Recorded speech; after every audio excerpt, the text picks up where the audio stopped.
সুকেশী অনন্য গুজে দেই পদ্ম ফুল। BTech Expert Non-Sticky Hair Care Oil. BTech Expert. Stay young.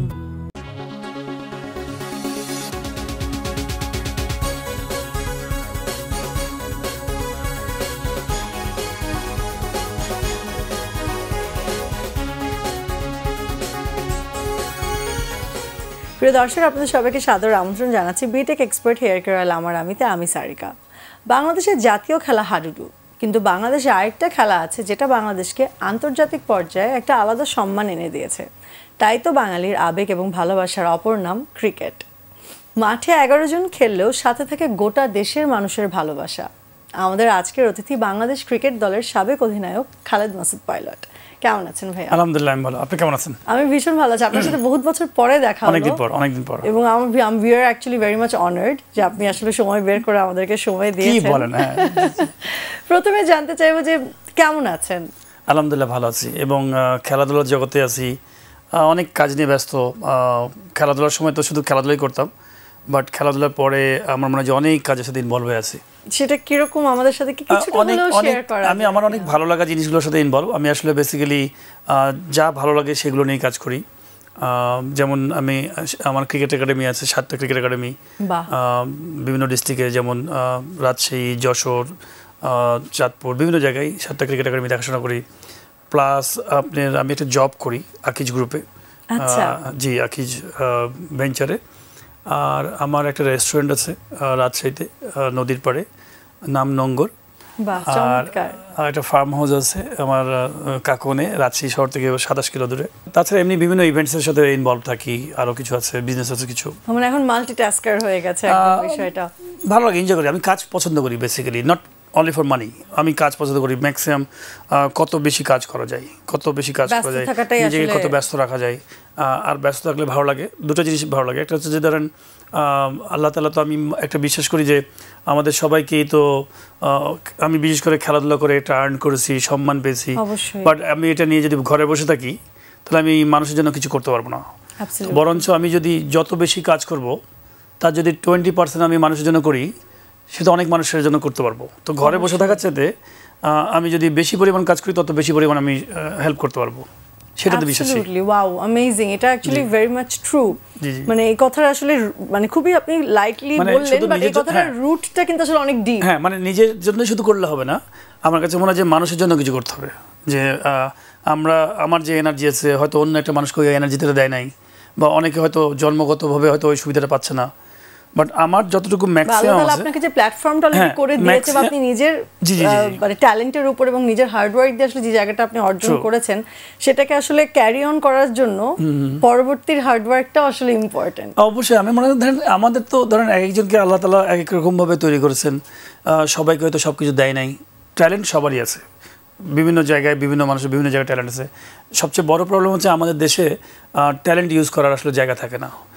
বিদেশে যেমন আপনার যে ধরনের ট্যালেন্টটা সে সব জায়গায় ট্যালেন্টটা ইউজ করতে পারে। এটাকে আমরা এভাবে বলতে পারি যে বাংলাদেশে আসলে ট্যালেন্টকে মূল্যায়ন করা হয় না, বিকজ আমাদের টপ জায়গা থেকে সেই প্ল্যানিংগুলো নাই, পরিকল্পনার অভাব। আপনি যদি দেখেন অস্ট্রেলিয়া বলেন, আমেরিকা বলেন, আপনারা তো অনেক দেশ ঘুরছেন আপনি নিজেও, সব দেশে কিন্তু আলাদা আলাদা মূল্যায়ন আছে। যে লোকটা গাড়ি ছাড়াই হিউজ আর্ন করে তারও একটা সম্মান আছে, যে লোকটা রাস্তায় কাজ করে তারও অনেক সম্মান আছে, এবং প্রত্যেকটা স্কিলের আলাদা আলাদা দাম আছে। আমাদের স্কিল শেখার জন্য আলাদা আলাদা ইনস্টিটিউট আছে, সেরকম ইনস্টিটিউট। তো আমাদের দেশে হয় কি, ধরেন সাপোজ এক্সাম্পল, আমরা ক্রিকেট খেলি, আমরা ক্রিকেট প্লেয়ার ছিলাম একটা সময়, দেশে ন্যাশনাল টিমের প্লেয়ার। আজকে আপনি আমাকে খালেদ মাসুদ পাইলট হিসেবে চিনেন, ক্রিকেট প্লেয়ার হিসেবে। আপনি হয়তো ভলিবল যিনি খেলছেন তাকে চিনেন না, বা হ্যান্ডবল যিনি খেলছেন তাকে চিনেন না, কিন্তু অন্য দেশে হলে তারও একটা হিউজ আপনার একটা মাইলেজ থাকতো বা ভালো ব্র্যান্ডিং থাকতো। তো এই জন্য আমি বলবো যে আমাদের খুবই লিমিটেশন আছে, খুবই লিমিটেড আমরা জায়গায়। তো এই লিমিটেশন থেকে কে কতটুকু ভালো কাজ করতে পারি, আর শুধু তো পৃথিবীতে নিজের জন্য আসাটা আমি মনে করি যে পারফেক্ট না, আসতে হবে মানুষের জন্য। এবং ক্রিকেটের জায়গাটা আমার মনে হয় এখন নাচ থেকে আরো 20 বছর আগে ক্রিকেটেরও সেই লাইমলাইটটা বা সেই প্ল্যাটফর্মটা আসলে ছিল না যেটা এখন রয়েছে। 20-25 বছর আগে যেটা ছিল, আপনি যে বাকি ভলিবল বা অন্য খেলার কথা বললেন, আগে যেরকম ফুটবল নিয়ে মানুষের অনেক মাতামাতি ছিল। আমার মনে আছে, আপনি জানেন 97 সাল আমাদের জন্ম, যেখান থেকে আমার নামটা হয়েছে খেলাধুলার মাধ্যমে। আর 97-এ যখন আমরা মালয়েশিয়ায় চ্যাম্পিয়ন হই তার আগেও কিন্তু বাংলাদেশ টিম ক্রিকেট খেলতো, বিভিন্ন জায়গায় খেলতো। তখন কিন্তু বাংলাদেশ ক্রিকেট টিমের অবস্থা ছিল ঠিক বাংলাদেশে এখন যেমন ভলিবল, বাস্কেটবল বা হকি যেমন যে অবস্থায় আছে ঠিক এরকম অবস্থায় লিমিটেড কিছু মানুষ খেলতো ক্রিকেট, এলাকায় এলাকায় খেলা হতো, বাট এত জনপ্রিয়তা ছিল না। বাট তখন ক্রেজ ছিল ফুটবল। আমার মনে আছে আবনি মডার্ন খেলা হওয়া মানে গোটা বাংলাদেশে ফ্ল্যাগ উঠতো, গোটা বাংলাদেশে আবনি মডার্ন ফ্ল্যাগ উঠতো। তো 97 সালে যখন আমরা চ্যাম্পিয়ন হলাম এবং আমিও এই টিমের একটা পার্ট ছিলাম, আমার দল খুব ভালো খেলেছিল, চ্যাম্পিয়ন হয়েছিলাম এবং গোটা বাংলাদেশে একটা সুন্দর তখন আমি বলবো যে রমরম একটা অবস্থা শুরু হলো, এই রং মাখামাখি আনন্দ উত্তেজনা। বিকজ হচ্ছে একটাই কারণ ছিল, দেশের কোনো অ্যাচিভমেন্ট ছিল না পরবর্তী সময়গুলোতে। দেশকে নিয়ে ফ্ল্যাগ নিয়ে যে আপনি একটা অ্যাচিভ করবেন, মানে কিছু মজা করবেন, সেই জিনিসটা ছিল না। তো সেই অ্যাচিভমেন্টটা আমার কাছে মনে হয় 97-এ শুরু হয় ক্রিকেট দিয়ে। পরবর্তী সময়ে ক্রিকেটটা আস্তে আস্তে অনেক পপুলার হয়, আল্লাহর রহমতে যাচ্ছে ভালো, বাট আমি মনে করি আরো ভালো জায়গায় যাওয়া উচিত ছিল এই লাস্ট 15-20 বছরে। আপনাদের সময় আপনারা যখন খেলা শুরু করেছিলেন তখন পুরোটাকে আসলে মানুষের প্যাশন বা ভালোবাসার জায়গা থেকে, কারণ আর্থিক জায়গা থেকে যদি আমি বলি, মানে সবাই তো আসলে প্রফেশনাল জায়গা থেকে সেই আর্থিক গেইনটাও ইম্পর্টেন্ট। আমার মানে আপনাদের সময় থেকে আসলে কিছুটা সেটা শুরু হয়েছে, কিছু তার আগে আসলে সেই বা এখন তো আসলে আরো অনেক বেশি এনহ্যান্স করেছে আর্থিক জায়গাটার যে স্বাবলম্বী হওয়ার যে বিষয়টা, যে বা যে জায়গাটা ক্রিকেটারদের জন্য এখন, আপনি কিন্তু সব খেলায় তো আসলে সেই বিশেষ সময় যায় না। তা আসলে এগুলো মুভির মতো একটা স্টোরি। আমি বলবো যে আমাদের মনে আছে যখন আমরা ন্যাশনাল টিমে খেলি, বালতিতে করে পানি, ওখান থেকে গ্লাসে করে তুলে পানি খেয়েছি, এটা নর্মাল। তো ওই সময় এটা নর্মাল জিনিস ছিল, বাট সময় বদলাইছে। এখন আধুনিক যুগ, মার্কেটিং হয়েছে, প্রোডাকশন অনেক বেড়েছে, হিউজ ভলিউম, ধরেন আপনার অনেক কিছু জনপ্রিয়তা বাড়ছে। তো সময়ের সাথে আপনি মেনে নিতে হবে। বাট আমি লাকি, আমি খুব নিজেকে খুব গর্বিত মনে করি। বিকজ এই জন্য গর্বিত মনে করি যে আল্লাহ তাআলা আমাকে সুযোগ দিয়েছিলেন যে খারাপ সময়টা দেখার, এবং খারাপ সময়টাও দেখেছি, আস্তে আস্তে কীভাবে গাছ বড় হচ্ছে সেটাও দেখেছি। সব কিছু নিয়ে হ্যাপি। বাট এখন আমি আরও দোয়া করি যেন আরও ভালো খেলুক, আরও বেশি আর্ন করুক ছেলেরা।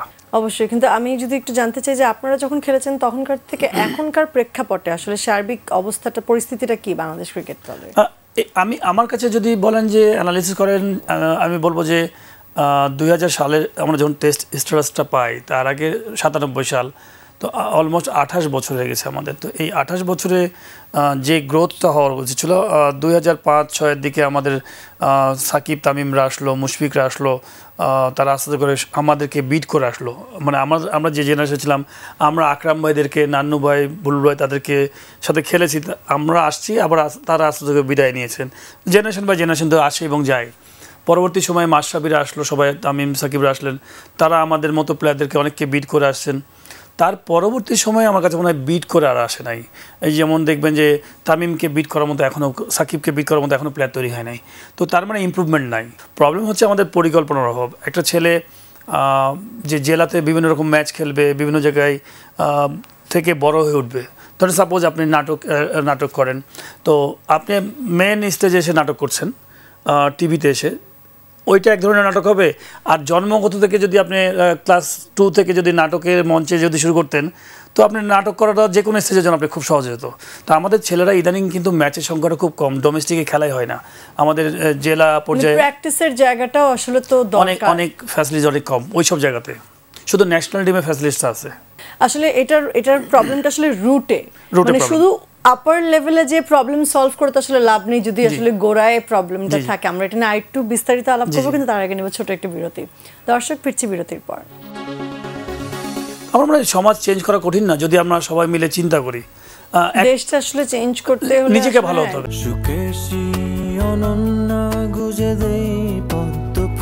BTech Expert Non-Sticky Hair Care Oil. BTech Expert. Stay young. দর্শক, ফিরে এলাম বিরতির পর। আপনাদের সবাইকে আবারও স্বাগত জানাচ্ছি BTech Expert hair care oil আমার আমিতে। কথা হচ্ছিল পাইলট ভাইয়ের সাথে।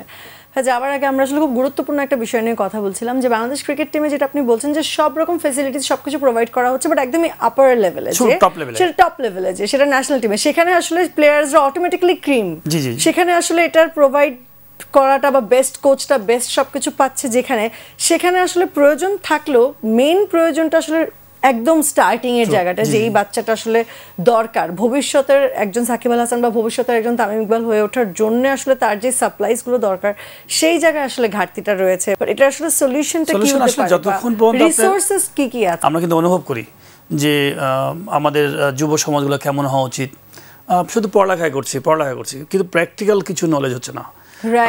আপনি কি মানে স্ট্রিট স্মার্টনেসটা তো দরকার, শুধু কি করে মার্কিং নিব, কি করে পাস করব, কি করে রেজাল্ট করব, কিন্তু এক্সট্রা কারিকুলাম যে আমি সাপোজ একটা আগুন ধরে গেল কোথাও, তো ওই আগুন ধরে গেলে আমার কি করণীয় আছে। Thank you for pointing this out ভাইয়া, থ্যাংক ইউ, মানে হ্যাটস অফ, কজ এই ইস্যুসগুলো নিয়ে কেউ কথা বলে না, সবাই শুধু বলে কি কি করতে হবে, কিন্তু লাইফে যে মানুষ হোঁচটও খায়, হোঁচট খাওয়ার পরে আসলে কিভাবে কামব্যাকটা করতে হবে এটা কিন্তু কোনো বই পুস্তকে কোথাও কিন্তু বলছে না। তো আমার কাছে মনে হয় এটা হচ্ছে আমার স্কুল থেকে আমাদের ম্যানার, আমার কাছে মনে হয় আমরা বাচ্চারা দেখবেন লাইফস্টাইল। আপনি কি কখনো দেখেছেন যে আমরা স্কুল থেকে টিচাররা মিলে কোনো প্ল্যান করেছি যে না স্কুলের পাশে হাফ কিলোর মধ্যে কোনো ময়লা ফেলতে দেবো না, যা ময়লা পড়বে আমরা ক্লোজ করে রাখবো, সব ক্লিন করবো, আমার এই বাচ্চার ময়লা কালেকশন করা থেকে বড়রাও তখন ফেলবে না। তো এই যে ছোটো ছোটো জিনিস আছে যে আপনি যদি গাছ লাগানো, যে হয়তো দেখা গেলো 1 কিলোর মধ্যে সব গাছ মেনটেন আমরা করবো একটা স্কুল, শুধুমাত্র স্কুল মানে এই না যে শুধুমাত্র বেসিক পড়ালেখা করা। আমি আপনাকে ছোট্ট একটা এক্সাম্পল দিই, আমি কিন্তু লাস্ট বেঞ্চের স্টুডেন্ট ছিলাম, আপনি পড়ালেখায় খুব ক্লাস 6-7 পর্যন্ত ভালো ছিলাম, প্রচুর খেলাধুলা করতাম, ডান পিঠা ছেড়েছিলাম, কিন্তু আমি যা শিখেছি প্রকৃতি থেকে শিখেছি। আমি বিভিন্ন দেশে গেছি, বিভিন্ন দেশের প্লেয়ারদের সাথে খেলেছি, ড্রেসিং রুমে যে তাদের সাথে আলাপ করছি, গল্প করছি, ওই যে দেশে গেছি যেদিন খেলা ম্যাচ পরের দিন হয়তো রেস্ট ডে, অনেকে হয়তো ঘুমাচ্ছে, আমি ব্যাগ নিয়ে বেড়ায় গেছি, শহর দেখে বেড়াবো, মানুষের সাথে মিশবো। তো আমার কাছে মনে হয় যে ওগুলোর সবচেয়ে বড় শিক্ষা, যে কোন দেশের কালচার কেমন, ফুড কেমন, কি মানে ওই দেশের কী কাকে কীভাবে সম্মান দিয়েছেন। ওই পাহাড়ে এডিনবরাতে আপনি দেখছেন ব্রেভহার্ট মুভি নিশ্চয়ই, তো ব্রেভহার্ট মুভি যখন দেখছি তখন মনে হচ্ছে যে এডিনবরার ওই যে ওই ক্যাসেলের উপরে যে এই বড় বড় তলোয়ারগুলো আছে ওগুলো দেখতে হবে আমার, তো ওই যেগুলো দেখে আসছি কীভাবে তাদেরকে সম্মান দিয়েছে। এই যে রিসেন্টলি গেলাম, আমার মনে আছে গ্ল্যাডিয়েটর মুভি আপনি দেখছেন নিশ্চয়ই, খুব নাম করা মুভি রাসেল ক্রোর।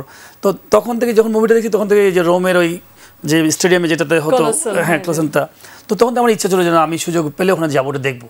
তো এই যে ছোটো ছোটো ছোটো জিনিস দেখতে দেখতে দেখতে একটা সময় দেখবেন যে প্র্যাকটিক্যাল নলেজ, আপনি ধরেন আমরা ছোটোবেলায় পড়ছি নায়াগ্রা ফলস, ভিক্টোরিয়া ফলস, এগুলো পড়েছি, পরে আপনি মুখস্থ করে আর কতক্ষণ রাখবেন, বাট আপনি প্র্যাকটিক্যালি যদি আপনি অনুভব করেন আপনি কিন্তু ইউ ক্যান শেয়ার, আপনি শেয়ার করতে পারবেন, আপনি ফিল করতে পারবেন। তো মানুষের সাথে আপনি যত মিশবেন তত মানুষকে পিক করতে পারবেন যে কোন মানুষটা ভালো, কোন মানুষটা খারাপ, কোন মানুষটা কী পছন্দ করে, কী পছন্দ করে না। এই শিক্ষাগুলো আমার কাছে খুবই ইম্পর্টেন্ট, এবং আমি মনে করি বাচ্চাদেরকে শুধুমাত্র বই, কাগজ বই না, আমার কাছে মনে হয় যে এক্সট্রা কারিকুলাম জিনিসগুলো খুবই দরকার, যে কার কাছে কী ট্যালেন্ট আছে বের করা। আমার মনে হয় যে সবচেয়ে বড় টিচার হচ্ছে বাবা মা।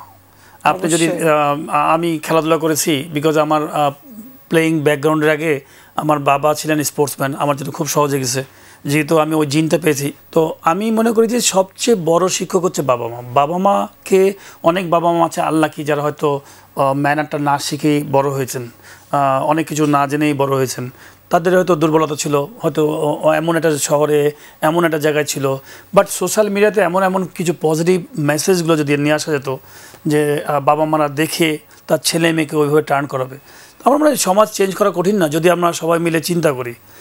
দেশটা আসলে চেঞ্জ করতে হলে নিজেকে ভালো হতে হবে। আমি তো ওইটাই, পুরো দেশ আসলে চেঞ্জ করতে গেলে তো আসলে সবার পক্ষে সেটা সম্ভব না। আমার মতে নিজেকে এবং হোয়াটস ইন মাই কন্ট্রোল বা হোয়াটস ইন মাই মানে ক্যাপাবিলিটি, অতটুকু জায়গা আমার জায়গাটুকু আমি যদি সুন্দর রাখি, তাইলে প্রতিটা মানুষ যদি এভাবে চিন্তা করে অটোমেটিক্যালি কিন্তু পুরো দেশ চেঞ্জ হয়ে যাবে।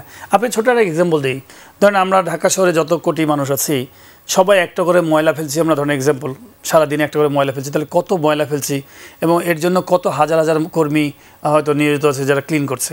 আপনি সারাদিনে একটা প্ল্যান করেন যে আমি একটা ময়লা ফেলবো না, এবং এটা প্রত্যেকেরই চিন্তা করতে হবে। আমি ইন্ডিভিজুয়ালি আমি যদি পরিষ্কার হই তাহলে তো দেশই পরিষ্কার। এক্স্যাক্টলি, আমি সেটাই বললাম যে আমি তো আসলে একা মানুষ তো আসলে পুরো দেশ চেঞ্জ করতে পারবে না, কিন্তু সবাই যদি নিজেকে বা নিজের জায়গাটুকুকে চেঞ্জ করে, এই সবাই যদি এভাবে সিমিলার ভাবে চিন্তা করে, অটোমেটিক্যালি কিন্তু দেশ পরিবর্তন হয়ে যায়। আপনি তো দেখছেন যে বাইরে গেলে ওই দেশের মানুষগুলো খুব পরিষ্কার, যখন আপনি দেখেন যে সুন্দর একটা বাগান, পরিষ্কার বাগান, তখন কিন্তু আপনারও কিন্তু খারাপ লাগবে। আর আপনি যখন দেখছেন যে অনেক ময়লা ফেলেছে চারিদিকে, আপনিও ফেলছেন, আপনি দেখছেন না ফেলতে মন না চাইলেও আপনি ফেলে দিচ্ছেন। তো ইন্ডিভিজুয়ালি সবাইকে পরিষ্কার হতে হবে, বিকজ আমি যদি অপরিষ্কার হই আপনি ভেবে রাখবেন যে আপনার ছেলে মেয়ে সেটা দেখছে, আপনি মনে করেন না যে আপনার ছেলে মেয়ে দেখছে না। আমি যখন কোথাও ময়লা বা খারাপ কাজ করব আপনি ঠিকই দেখবেন যে আপনার ছেলে মেয়েরা কোনো না কোনোভাবে দেখে ফেলছে, এবং আলটিমেটলি আপনার ছেলে মেয়েও ঠিক ওই জিনিসটাই করবে। আমরা এখনকার পরবর্তী প্রজন্ম যারা, তারা নিজেরাই অনেকটা সচেতন, আমার যেটা মনে একদমই ছোট জেনারেশনদের কথা যেটা বলছে, আমার মনে হয় তারা নিজেরা অনেকটা সচেতন এবং অনেকটা পরিবর্তন। আমার মনে হয় যে আমি জানি না, আমারও সন্তান আমি অনেক পজিটিভ এই ব্যাপারে, আমি অনেক পজিটিভ যে আমার মনে হচ্ছে পরের জেনারেশন যারা এখনো ছোট শিশু অবস্থায় আছে, তারা মনে হয় কিছুটা হলেও চেঞ্জেস আনবে। আমাদের সবচেয়ে ইম্পর্টেন্ট জায়গা হচ্ছে স্কুল। আমাদের স্কুলগুলোকে যদি একটু সুন্দর মানে আপনি যদি গ্রুমিং করা যায় বাচ্চাদেরকে, ধরেন এই 16 বছর। স্কুলের কথা যেহেতু বললেন, আপনি যেটা বলছেন যে আপনারও ক্রিকেট একাডেমি রয়েছে বেশ কয়েকটা জেলায়, সো সেখানে আসলে কিভাবে শিক্ষাটাকে মেনটেন করা যায় সেই প্রসঙ্গে আমরা কথা বলবো, কিন্তু তার আগে নেব ছোট একটি বিরতি। দর্শক, ফিরছি বিরতির পর। শর্টকাট কখনোই ভালো না। আপনি যখনই রিকোয়েস্ট করে আপনি ছেলেকে খেলাবেন, হয়তো ওই ছেলেটা তখন বেনিফিট পাবে। চ্যালেঞ্জিং হচ্ছে ছেলেটাকে নিজে ফাইট করে আসুক, এবং যারা ফাইট করে আসে তারা আলটিমেটলি ওইখানে যেয়ে পৌঁছাতে পারে। দর্শক, ফিরলাম বিরতির পর। কথা হচ্ছিল পাইলট ভাইয়ের সাথে। হ্যাঁ, যাবার আগে যেহেতু আমরা অনেক কিছু নিয়ে, আপনি অনেক ইম্পর্টেন্ট কতগুলো গুরুত্বপূর্ণ বিষয় নিয়ে আসলে পয়েন্ট আউট করলেন যে আসলে স্কুলগুলোতে বা শিক্ষা প্রতিষ্ঠানগুলোতে আসলে কোন কোন বিষয়গুলোকে অ্যাড অন করলে সেটা এক্সট্রা কারিকুলার হিসেবে বাচ্চাদের আসলে ফাউন্ডেশনটাও স্ট্রং হতো এবং ভবিষ্যতের জন্য তারা হয়তো তৈরি হতো কিছুটা স্ট্রিট স্মার্ট। সো আপনার যে ক্রিকেট একাডেমিগুলো রয়েছে, সেখানে আপনি কি এরকম কোনো সুযোগ সুবিধার ব্যবস্থা করতে পারছেন কিনা, বা কি কি সমস্যার মানে সম্মুখীন হতে হচ্ছে? আমি বেসিক্যালি মূলত একদম ফিল্ড লেভেলে কোচিং এখন করে না। কোচ যারা থাকেন তাদের সাথে পিছন থেকে আমি গাইড করি কোচদেরকে যে কীভাবে কোচিং করানো দরকার। আমি খুব মেইনলি ফোকাস করি হচ্ছে যে ছেলেটা পারে না সবচেয়ে বেশি তার পিছিয়ে সময় দেওয়া পছন্দ করি। বিকজ যে ছেলেটা পারছে সে তো পারছেই, আর যে ছেলেটা পারছে না তাকে একটু সময় দেওয়া। প্লাস আমার মনে হয় যে ছোটোবেলায় যারা সবাই আসে খেলতে এখানে, সবাই কিন্তু সাকিব তামিম হবে না, সবাই কিন্তু বড় যে প্লেয়ার হবে তা না। অনেকে আছে যে খুব ভালো ব্রিলিয়ান্ট পড়ালেখা করে, ট্যালেন্ট আছে অন্য সাইডে, কিন্তু আলটিমেটলি বাবা মা হয়তো পাঠাইছে। তো আমি মনে করি যে এখানে আসা হচ্ছে যে যার খেলোয়াড় হওয়ার মতো নেক থাকবে সে হয়তো খেলোয়াড় হবে, যে হয়তো পারবে না সুন্দর ফিট থাকবে সে যেন ফিজিক্যালি ফিট থাকে, মেন্টালি ফিট থাকে, সে যেন কিছু একটা শিখে গেল। হ্যাঁ, এখান থেকে একটা মানুষ যেন হয়ে যায়, সে যেন এখান থেকে খুব ভালো ফ্রেন্ডস পেলো, ভালো সময় কাটালো। 3টা ঘন্টা হয়তো দেখা হলো যে এই ফোনের মধ্যে বসে থেকে না, অথবা বিষণ্ণতায় কোনো একটা সময় না কাটানো, বরঞ্চ এখানে থেকে আপনি একটা ভালো সময় কাটালো। তো এগুলো অনেক কিছু ম্যাটার করে সমাজের জন্য। আমার কাছে মনে হয় যে সবাইকে যে আপনি একই রকম প্লেয়ার হবে, সব তো প্লেয়ার হবে না। আপনি হয়তো স্কুলে দেখবেন যে ফার্স্ট সেকেন্ড থার্ড একটা কিছু থাকে, সবাই তার ইঞ্জিনিয়ার ডাক্তার হবে না। কিছু দেখবেন যে লাস্ট বেঞ্চ, হয়তো কিছু বেঞ্চে অন্য ট্যালেন্ট আছে। বাট অ্যাজ এ স্কুলের প্ল্যান হওয়া উচিত কি যে আমি পড়ালেখার চেষ্টা করাবো, এবং এটাই না পারলে মানুষ করবো। প্রতিটা বাচ্চার ভেতরে কোনো না কোনো ট্যালেন্ট থাকে, সেটা লুকানো, সেটা কোনো না কোনো ট্যালেন্ট থাকে, এবং যার যেদিকে ট্যালেন্ট সেটাকে আসলে কালটিভেট করা উচিত। চমৎকার। কিন্তু সেখানে কি আসলে যেহেতু বললেন যে সময়টাও আসলে আপনার হাতে, যেই সময়টা আপনি পাচ্ছেন ক্রিকেট একাডেমি বাচ্চাদের কাছ থেকে, সময়টাও সীমিত, সেখানেও আসলে খুব কি কিছু করার সুযোগ রয়েছে কিনা? আমি বিশ্বাস করি একাডেমিগুলো বা স্কুলগুলো, আমাদের দায়িত্ব হচ্ছে যে বড় ভাই বলেন, টিচার বলেন, আমাদের দায়িত্ব হচ্ছে যে ইনস্টিটিউটটা সুন্দরভাবে পরিচালনা করা। আল্লাহ তাআলা যাকে ট্যালেন্ট দিয়েছে তার দায়িত্ব হচ্ছে ওটার একটা সহায়তা নিয়ে ওখান থেকে উঠে যাওয়া। আমরা কিন্তু জোর করে একটা প্লেয়ারকে প্লেয়ার বানাতে পারবো না। প্লেয়ারের নিজস্ব ট্যালেন্ট থাকতে হবে। আপনাকে আমি জোর করে একটা সিঙ্গার বানাতে পারবো না। আমি জোর করে, যদি আমি একটা গানের ইনস্টিটিউট হয়ে থাকি, আপনাকে জোর করে আমি লতা মঙ্গেশকর বানাতে পারবো না। আপনাকে আলাদা গড গিফটেড হতে হবে। হয়তো এভারেজ সিঙ্গার হতে পারবেন, কিন্তু মানে লতা মঙ্গেশকর বা কিশোর কুমার হতে পারবে না, কথার কথা। তো এক্সট্রা আপনাকে থাকতে হবে। হয়তো ইনস্টিটিউট আপনাকে হয়তো 5% আপনাকে সুন্দর ইন্সপায়ার করবে, মোটিভেশনাল কথা থাকবে, অনেক কিছু থাকবে যেটা থেকে আপনি উৎসাহ পাবেন। গ্রামারটা আপনাকে হয়তো, হ্যাঁ, বেসিক জায়গাগুলো আপনাকে দিবে, হেল্প করবে। কিন্তু নিজস্ব ধ্যান, নিজস্ব ড্রিম, নিজস্ব সব কিছু শক্তি, এগুলো আপনি নিজের তৈরি করে নিতে হবে। তার জন্য ইন্সপায়ারেশন যে কাজগুলো আছে সেগুলো হচ্ছে ধরেন আপনাকে ইনস্টিটিউট আপনাকে হেল্প করবে। একদমই তাই। এন্ড ইট মেক্স সেন্স যে এরকম কি কখনো ফেস করেন কিনা যে গার্ডিয়ানদের তরফ থেকে, আমি যেরকম সিঙ্গিং এর অনেক জায়গায় শুনেছি, এরকম অনেক একাডেমি যাদের রয়েছে শুনেছি যে, বা নাচ শেখার জায়গায় যেরকম শুনেছি যে গার্ডিয়ানরা 1-2 মাস বাচ্চা গান শিখতে আসতে পারলো না বা নাচ শিখতে আসতে পারলো না, সাথে সাথে জিজ্ঞেস করে যে আমার বাচ্চা কবে টিভিতে গান গাবে, কবে টিভিতে নাচবে। আপনাদের কি এরকম অপ্রীতিকর ঘটনার যে মাত্র এসছে হয়তো 1-2 মাস, সাথে সাথেই আমার বাচ্চা কবে ক্রিকেটার হবে, এরকম কি ফেস করা? এরকম তো অহরহ সব বাবা মা চায় যে আমার ছেলে ন্যাশনাল টিমে খেলবে, সব বাবা মা চায় যে আমার ছেলে ডিস্ট্রিক্টে খেলবে বা বিভাগে খেলবে। প্রচুর এরকম হয়েছে। তো আমি আসলে এই রিকোয়েস্টগুলো আসলে দেখি না। বিকজ আমি যখন আমার যে জায়গা, এই যে চেয়ারে, যখন যে চেয়ারে বসি, তখন আমি ওই চেয়ারের মতো করে চিন্তা করি যে না, এটার আমার দায়িত্ব হচ্ছে, সবাই হচ্ছে তার, সবার বাবা মা আছে, এগুলো সবাই তার ছেলে, তো আমি একটা সাথে যদি ইনজাস্টিস করি তাহলে মানে অন্যায় করা হলো, তাহলে অন্য বাচ্চা ভালোটার প্রতি অন্যায় করা হলো। তো আপনি হচ্ছে ডিপেন্ড করে, অনেক মানুষই খারাপ থাকে, অনেক মানুষই ভালো থাকে।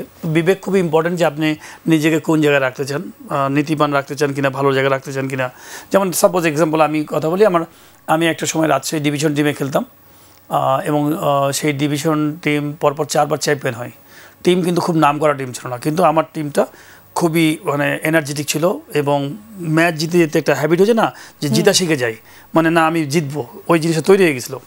তো সামহাও এরকম বেশ একবার এরকম আসছিল যে ঊর্ধ্বতন কর্মকর্তা, মানে ধরেন কাইন্ড অফ এমপি র্যাঙ্ক এরকম টাইপের মানুষ রিকোয়েস্ট করছে যে আমার একটা ছেলে আছে, একটু যেভাবে নিয়ে ব্যবস্থা করো। তো আমি সুন্দর বলেছিলাম যে আমি ওই ছেলেটাকে নিলে চ্যাম্পিয়ন হওয়ার মতো টিম হবে না, ছেলেটাকে শুধু টাকা দেওয়া হবে, কিন্তু আমি চাই এই ডিভিশনটা চ্যাম্পিয়ন হোক। এখন আপনি কী চান, ওই ছেলেটাকে টাকা দিব নাকি চ্যাম্পিয়ন চান?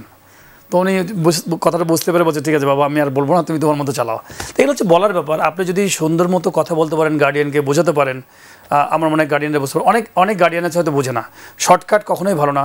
আপনি যখনই রিকোয়েস্ট করে আপনি ছেলেকে খেলাবেন, হয়তো ওই ছেলেটা তখন বেনিফিট পাবে, কিন্তু পরবর্তী ছেলেটাও বা লাইফে কি মেসেজটা পেলো, হ্যাঁ মানে ওই তো ভালো হলো না, বরং তো চ্যালেঞ্জিং হচ্ছে ছেলেটাকে নিজে ফাইট করে আসুক, এবং যারা ফাইট করে আসে তারাই আলটিমেটলি ওইখানে যে পৌঁছাতে পারে, সাস্টেইনটা করে। চমৎকার ভাই, আপনার সাথে কথা বলে ভীষণ ভালো লাগছিল। আমার অনুষ্ঠানে একদমই শেষে চলে এসেছি। যাওয়ার আগে আপনার পুত্রকে নিয়ে কিছু শুনতে চাই। আপনি যেরকম কিছুটা হলো আপনার বাবার ফুটস্টেপস ফলো করেছেন, যে স্পোর্টসম্যানশিপেই থেকেছেন বা স্পোর্টসেই থেকেছেন, আপনার ছেলের আসলে কি? আমার ছেলে বেসিক্যালি আমার বন্ধু, বেস্ট ফ্রেন্ড। আচ্ছা, এখন পড়ালেখা করছিল ঢাকাতে স্কলাস্টিকায়, পরে চলে যায় সে ইউনিভার্সিটি অফ ক্যালগারিতে। এখন সে গ্রাজুয়েশন শেষ করে 6 মাস হলো ফুল টাইম জবে ঢুকছে। আমি কয়েকদিন আগেই ঘুরে আসছি ওখান থেকে, একদম ওর বন্ধু বান্ধব সব মিলে অনেক ঘুরছি। আমরা খুবই এনজয় করি এবং খুবই ভালো ফ্রেন্ড আমার ছেলে। রক্তের সম্পর্কে ছেলে না, ও খেলাধুলার মধ্যে ইনভলভই না, এবং রক্তের সম্পর্কে ছেলে, কিন্তু আমি তার খুবই ভালো ফ্রেন্ড, সে আমার খুবই ভালো ফ্রেন্ড। আমরা মন খুলে গল্প করে আড্ডা দিই এবং বেশিরভাগ সময় আমরা হোয়াটসঅ্যাপে মানে অনেক কথা হতে থাকে। তো এনজয় করি, মানে সে খুব ভালো আছে, আমিও খুব ভালো আছি। বাহ, চমৎকার ভাই, আপনার জন্য অনেক অনেক শুভকামনা রইল। যাওয়ার আগে আপনার জন্য একটা উপহার আছে বিটেকের পক্ষ থেকে। ও thank you very much. Welcome. Thank you. দর্শক, আমি শিওর আপনাদেরও ভীষণ ভালো লেগেছে প্যারেন্ট ভাইয়ের সাথে কথা বলে। বেশ মূল্যবান অনেকগুলো তথ্য আমরা পেলাম এবং জীবন সম্পর্কে অনেকগুলো বাস্তব কথা শুনলাম। সবাই ভালো থাকবেন। আগামী পর্বে দেখা হবে প্রিয় কোনো তারকার সাথে।